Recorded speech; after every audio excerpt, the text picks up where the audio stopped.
In this last video, let's talk about the star tool and the polygon tool. Before we get started, we'll go to our layers panel, make sure the topmost layer is selected, and let's create a new layer. This will be logo number 6.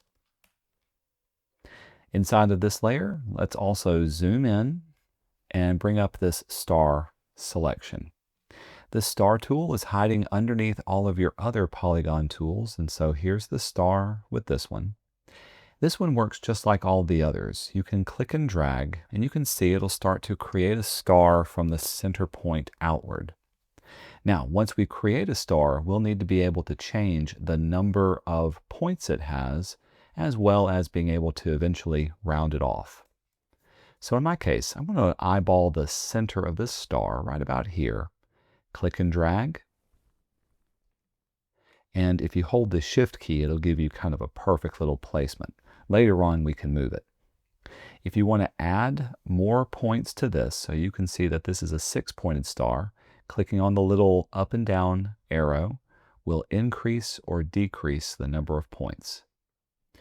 The next thing I need to do is to readjust the size of this. So with my black arrow selection tool, I'm going to hold down the Option and the Shift key as I click on the edge and drag it up. So remember, with Option and Shift, this lets you scale from the center point outward. And I'm going to scale it until the inside corners are touching.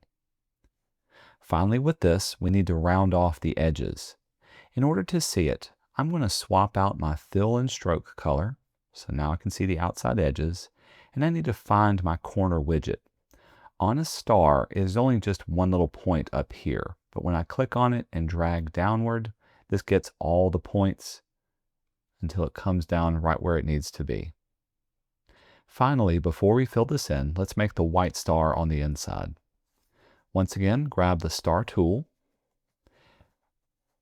locate the center of it. In this case, now the guides are going to help us. So there's the center here. And then click and drag outward. Again, you can hold the Shift key if you want. Once this is done, let's increase the number of points by dragging downward. So we have all the points selected. That looks good. And then finally, let's grab our black arrow selection tool and click on the edge, holding both the Option and the Shift to scale it up. If yours is off by a little bit, that's okay. You can also use your arrow keys on your keyboard to nudge it over. I'm going to fill this one in with white. So let's go to our properties, set our fill color to be white, and set your stroke color to be none. Finally, let's select the star in the back, and let's swap out the fill and stroke to make it red.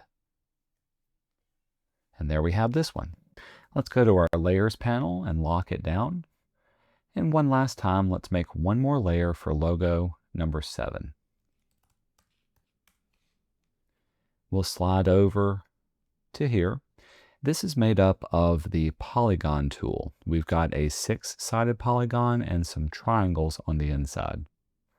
To do this one, let's click on our star and hold and choose the polygon tool. As with the star, when you click and drag, you can also hold the Shift key and you can see how it'll start to create a single polygon. It does it from the center point outward, so I'm going to choose the center of this and click and drag until it reaches just the outer edge.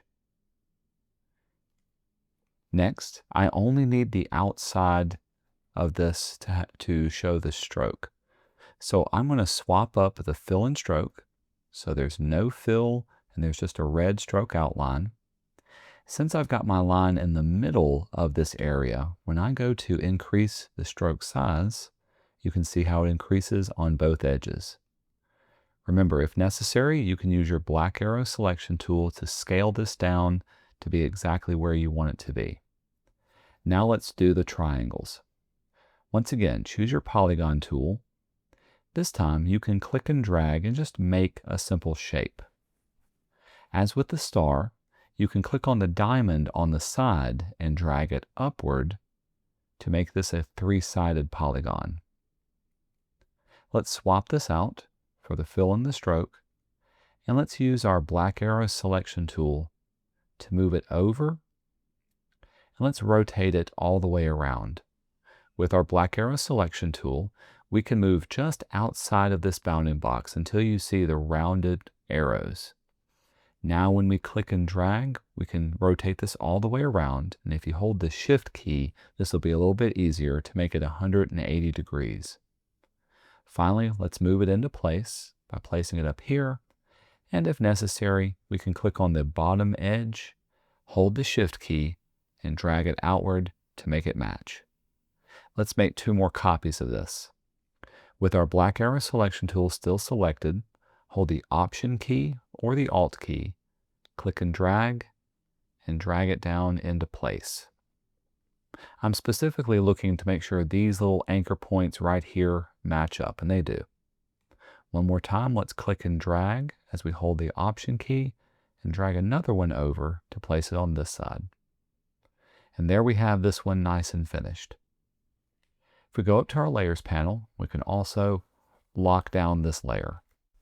Now that we've finished all of these different shapes, the last thing we need to do is erase away our tracing layer. Returning to our Layers panel, let's click on this tracing layer, and then at the very bottom, you can click on the trash can. Whoops, go away, there we go. Click on the trash can to delete the selection. It's going to ask you, are you sure you want to delete this? And we'll say yes. And now the tracing layer is gone, leaving you all 7 of your logos inside of their own individual layers. Take some time now to make sure everything is in the correct order. And if you haven't done so, let's go up to File and save this one last time. Upload this Illustrator file to the class page for credit.